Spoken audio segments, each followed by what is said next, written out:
جو داروغہ دوزخ ان کو کہا جاتا ہے. ویسے کئی فرشتے مقرر ہیں، ان میں جو سردار فرشتے ہیں ان کا نام حضرت مالک ہے، وہ سخت قسم کے فرشتے ہوں گے. اور پھر جنت کے جو دربان ہیں وہ حضرت رضوان ہیں.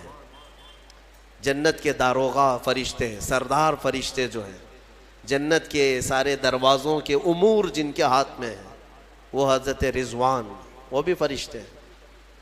جب مومنین وہاں پہنچیں گے دروازے کھول دیے جائیں گے، ان سے بھی وہ دربان فرشتے کہیں گے. کیا کہیں گے؟ ویسے نہیں، کیا تمہارے پاس رسول نہیں آئے تھے؟ کیا تمہیں آج کے دن سے ڈرایا نہیں گیا تھا؟ بلکہ دروازے کھولتے ہی وہ کیا کہیں گے؟ وَقَالَ لَهُمْ خَزَنَتُهَا سَلَامٌ عَلَيْكُمْ. فرشتے کہیں گے اللہ کی سلامتی ہو تم پر، آ جاؤ. طِبْتُمْ فَادْخُلُوهَا خَالِدِينَ. مبارک ہو تمہیں، آؤ اندر ہمیشہ ہمیشہ کے لیے. جو جنت میں جائے گا وہ بھی ہمیشہ کے لیے جائے گا. وَمَا هُمْ بِخَارِجِينَ مِنْهَا. کوئی بھی جنت سے نکالا نہیں جائے گا. جنت میں جانے کے بعد پھر ایگزٹ نہیں ہے، کوئی نہیں آئے گا. جو وہاں گیا وہ ہمیشہ رہے گا. پھر سارے مومنین کیا کہیں گے؟ سب سے پہلے جنت میں جاتے ہی وَقَالُوا الْحَمْدُلِلَّهِ. سب مومنین کہیں گے الحمدللہ، ہمارے مولا کا، رب ذوالجلال کا، اللہ کا شکر ہے، تمام تعریفیں اس کے لیے ہیں. الذی صدقنا وعدہ، جس نے اپنا وعدہ سچ کر دکھایا. ہم اس سے دنیا میں ڈرتے تھے اور اس کی جزا میں آج مولا نے ہمیں جنت عطا کر دی. جنت کیا ہے میرے عزیزو؟ آج تک اس کو کسی آنکھ نے دیکھا نہیں، کسی کان نے اس کے مثل کوئی چیز سنی نہیں. ہاں، مصطفیٰ کریم صلی اللہ تعالیٰ علیہ وسلم سے جو ہم نے سنا ہے جنت کی نعمتیں کیا ہیں، وہاں پر کس انداز سے محلات تعمیر ہیں. ایک ایک محل جو جنتیوں کو دیا جائے گا، اس کی دیواریں ایک سونے کی اینٹ سے، ایک چاندی کی اینٹ سے اس طرح تعمیر کی گئی ہیں.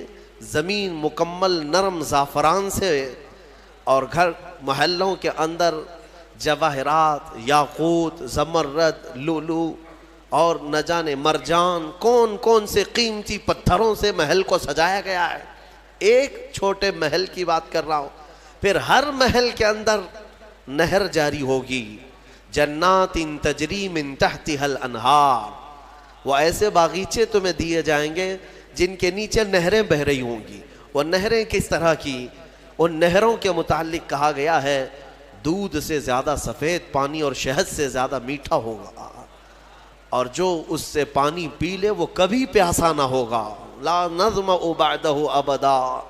اس کے بعد کبھی پیاس نہ لگے اگر اس سے دنیا میں ایک کسی کو پلا دیا جائے. وہ جنت کی نہریں ایک ایک کا، سب ایک ایک جنتی ان سب چیزوں کا مالک ہے. پھر اس کے بارے میں سورہ واقعہ میں ملتا ہے یہ کیسے بیٹھے ہوں گے جنتی. قرآن پاک سورہ واقعہ پڑھو تو آپ کو سمجھ میں آئے گا. ثلۃ من الاولین وقلیل من الآخرین علی سرر موضونۃ متکئین علیہا متقابلین. سریر یعنی دیوان لگائے ہوں گے، ان کے گدے بچھائے گئے ہوں گے بہت ہی اعلیٰ قسم کے. پوری دنیا کے بادشاہ مل کر وہ دیوان نہیں خرید سکیں گے. ان کے پاس اس طرح کا دیوان کبھی آیا نہیں ہوگا. جنتیوں کو بٹھایا جائے، ایک جنتی اس پر مسہری پر بیٹھے ہوگا. متکئین، ٹیک لگائے بیٹھے ہوں گے. یہ جنت کے احوال بیان ہو رہے ہیں. ٹیک لگائے بیٹھے ہوں گے اور آمنے سامنے ہوں گے دوسرے جنتی بھی. دوسرا جنتی اس طرف ہے، ایک جنتی اس طرف ہے، آمنے سامنے ہوں گے. یطوف علیہم ولدان مخلدون. وہاں خوبصورت لڑکے خدمت کے لیے معمور ہوں گی. وحور عین کامثال اللؤلؤ المکنون. اور اللہ فرماتا ہے بڑی بڑی آنکھوں والی حوریں ایسی جیسے کہ چمکدار موتیوں کی طرح. ایک ایک جنتی کو 70 حوریں خدمت میں دی جائیں گی. وہاں پر کیا ہے؟ نہ بیمار ہونا ہے، نہ سر درد آنا ہے، نہ بخار، نہ سردی. جنت میں نہ غم ہے نہ کسی چیز کا خوف ہے. خوف کس چیز کا ہوتا ہے؟ مرنے کا ہوتا ہے. موت تو آنی نہیں ہے. کوئی چیز چلی جائے گی، فوت ہو جائے گی تو اس کا غم ہے، وہ چیز ہونا نہیں ہے وہاں پر. ڈر بیماری کا ہے، بیمار ہونا نہیں ہے. پھر پلس کبھی ایسا ہوا کہ پیٹ درد سے آدمی بے چین ہوتا ہے, بے قرار ہوتا ہے, جنت میں نہ کبھی کسی کو پیٹ درد ہونا ہے, نہ کسی کو طہارت استنجا پکانے کی حاجت ہونی ہے, کیونکہ وہ نوری جگہ ہے. جو کھائے گا وہ نور ہی نور ہے, نور ہی نور ہے, اس کا فضلہ نہیں, نور کا فضلہ نہیں ہوتا, کچرا نہیں ہوتا. تو جنت میں کسی چیز کی فکر نہیں. اسی لیے قرآن میں جگہ جگہ اللہ نے فرمایا لا خوف علیہم ولا ہم یحزنون, نہ ان پر کسی چیز کا خوف ہوگا نہ کسی چیز کا غم ہوگا. اسی لیے میرے عزیزو جنت کی چاہت رکھو. اس سے بڑھ کر کے کیا ہے, جنت میں ایک محل کیسا دیا جائے گا پتہ ہے, جنت فل ہو چکی ہوگی, فل ہو چکی ہوگی. سب سے اخیر میں ایک بندہ آئے گا, حساب دیتے دیتے دیتے زمانہ گزر گیا, جنتی جنت میں جا چکے, سب کا فیصلہ ہو گیا. لاسٹ آنے والا, سب سے اخیر میں آنے والا جنتی پتہ نہیں کتنے 100 سال بعد آئے گا. بخشش ہو گئی, اس کی سزائیں ختم ہو گئیں, اسے بھی نکال کر کے لایا گیا. جنت میں وہ آیا, دیکھا ساری جنت بھری ہوئی, سب کے محلات لگے ہوئے ہیں. ظاہر سی بات ہے انٹرنس پر سیدھے ہی آتے ہی بڑے بڑے محلات اور سب کے نام لگے ہوئے ہیں. یہ حسرت سے دیکھنے لگا, میں بہت تاخیر سے آیا, مجھے جگہ ملے گی یا نہیں ملے گی. سب سے اخیر میں آنے والا جنتی, تو وہ جنت میں اندر آئے گا, رب تبارک و تعالیٰ سے پوچھے گا کہ مولا میری جگہ ہے یا نہیں جنت میں. رب تبارک و تعالیٰ فرماتا ہے جنت میں اس بندے سے پوچھتا ہے تیری کیا خواہش ہے. جنت میں یہ محلات سب کو جو دیے گئے وہ کتنے بڑے ہوں گے میں انداز آپ کو بتاتا ہوں. اس بندے سے پوچھا گیا, وہ بندہ کہتا ہے میرے لیے کوئی جگہ ہے یا نہیں. اللہ تعالیٰ فرماتا اے بندے تو دنیا سے آیا, دنیا میں رہا, زمین پر رہا, زندگی گزارا, وہاں سے آیا, اب تیرے لیے جنت ہو گئی. پوری دنیا جتنی بڑی تھی کیا اتنا بڑا محل تجھے دے دوں جنت میں, اتنا بڑا ایک محل تجھے دے دوں. وہ خوشی سے مولا کی بارگاہ میں اچھلنے لگا, مولا اتنا بڑا محل, اگر اتنی بڑی نعمت مجھے مل جائے تو کیا کہنے. رب تعالیٰ فرماتا اے بندے کیا تو اس بات پر راضی ہے کہ دنیا کے برابر 2 دنیا برابر میں ایک محل دے دوں, دگنا, دنیا جتنی بڑی ہے اس سے بڑی. وہ بندہ خوشیوں سے جھومتا جا رہا ہے, یہاں تک کہ رب تعالیٰ اضافہ کرتا جا رہا ہے. حدیث پاک میں ہے اللہ تعالیٰ نے فرمایا کہ پوری دنیا کے برابر 3 گنا بڑا محل تجھے جنت میں دے دوں. وہ اش اش کرنے لگا, مولا یہ میری حیثیت سے زیادہ ہے اور تیرے فضل کے لیے کوئی چیز کمی نہیں ہے.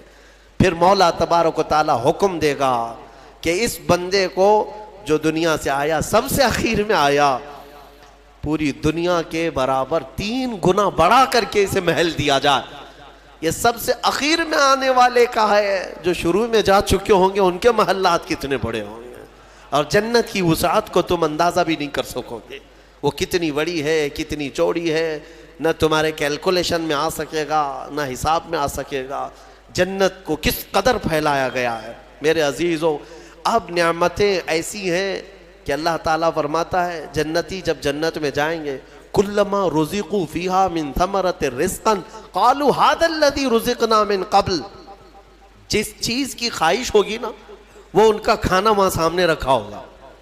پھل کھانے کی خواہش, وہ جو کھانے کی خواہش کریں گے جنتی وہ وہاں پر خدمتگار جنت میں لا کر ان کے سامنے رکھ دیں گے.